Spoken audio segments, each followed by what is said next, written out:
Mga bata, alam niyo ba kung paano maging malusog at masaya? Pakinggan niyo ang aking aawitin. Ito ang mga paraan upang maging malusog at masaya.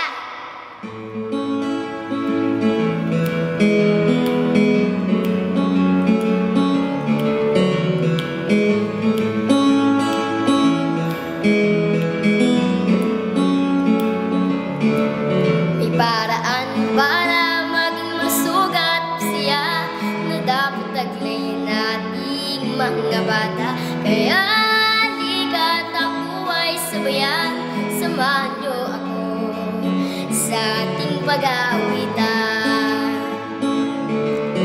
Alagaan ng sarili, kumain at matulog, panatilihin ang katawan ay malusog, maglinis, manamit at laging umiti, siguradong ang araw niyo ay masayang palagi.